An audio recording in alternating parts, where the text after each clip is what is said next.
ఇక మీరు చూసినట్టయితే ఏపీ రాష్ట్ర రాజకీయాలు చాలా శరవేగంగా మారిపోతున్నాయి.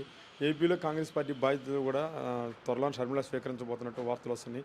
ఈ వార్తలు ఏదైతే ఉన్నాయో అసలు పచ్చ మీడియా ఏదైతే ఉందో చంద్రబాబు అనుకూల మీడియాలోనే ముందుగా వచ్చేస్తున్నాయి. దీని వెనక చంద్రబాబు కుట్ర ఉందంటారా? 100% ఉంది. ఎల్లో మీడియా అనేది జగన్మోహన్ రెడ్డి గారికి వ్యతిరేకంగా రాస్తున్నాయి. ఇతను జగన్మోహన్ రెడ్డి గారు మంచి పథకాలు పెడుతుంటే దాన్ని వక్రీకిస్తే ఈనాడు, ఏబిఎన్ ఇది ఇవన్నీ వక్రీకిస్తే రాస్తున్నాయి. ఈ షర్మిల గారు వస్తా అంటున్నారు. అది ఎంతవరకు వచ్చేది లేదని తెలియదు. వచ్చినా కూడా ప్రయోజనం లేదు, మా నష్టమే లేదు మా పార్టీకి. ఎస్సీలు, బీసీలు, మైనార్టీ వర్గాలు ఫుల్ సపోర్టు. అందువల్ల ఎలాంటి ఇబ్బంది లేదు.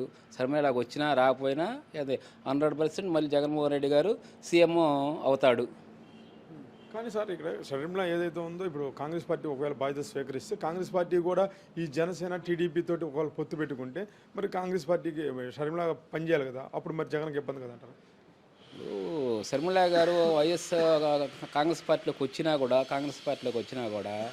కాంగ్రెస్ పార్టీ ఇక్కడ భూస్థాపితం అయిపోయింది. అలాంటప్పుడు షర్మిల గారు వచ్చి ఇక్కడ ఆ జీవసత్యాలు కాంగ్రెస్ తేవాలంటే కష్టమే. అలాంటప్పుడు ఆమెకుండా ఇది షర్మిల గారు వచ్చినా రాకపోయినా, ఎల్లో మీడియా వచ్చినా, చంద్రబాబు వచ్చినా ఏమీ చేయలేరు. ఏంటంటే జగన్మోహన్ రెడ్డి గారు పెట్టిన పథకాలు ప్రతి ఇంటికి చేరినాయి. అలాంటప్పుడు షర్మిల గారు కాదు, పవన్ కళ్యాణ్ వచ్చినా ఏం కాదు.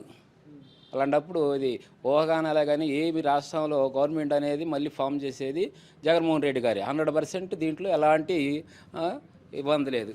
మీరు ఇప్పుడు సంక్షేమ పథకాలు అందరూ ప్రజలకు చేరినాయి అంటున్నారు. మరి ఇప్పుడు సంక్షేమ పథకాలు అసలు ఎందుకు రాష్ట్రం అప్పులు గొప్పగా మార్చారని చెప్పేసి చంద్రబాబు నాయుడు అంటున్నాడు. మళ్ళీ ఇప్పుడు అంతకంటే ఇంకా ఎక్కువ ఇస్తానంటున్నాడు. ఏంటి మీరు ఎలా చూస్తారు? చంద్రబాబు గారిని నమ్మే పరిస్థితి లేదు.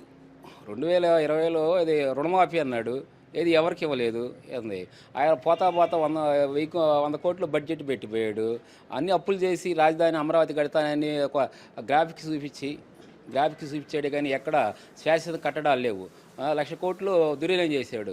ఎక్కడ చేసాడు అభివృద్ధి? ఏమీ లేదు. జగన్మోహన్ రెడ్డి వచ్చిన తర్వాత ఏంది ప్రతి ఇంటికి ఫలాలు అందుతున్నాయి.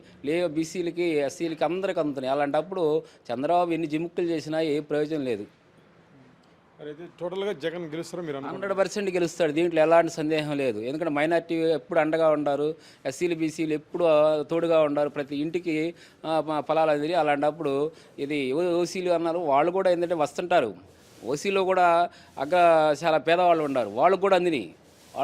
అలాంటప్పుడు ప్రతి ఓటరు జగన్మోహన్ రెడ్డి అని కలర్ ఇస్తున్నారు. అందువలన ఎలాంటి ఇబ్బందులు డోకా వస్తారు. 175 వస్తాయి.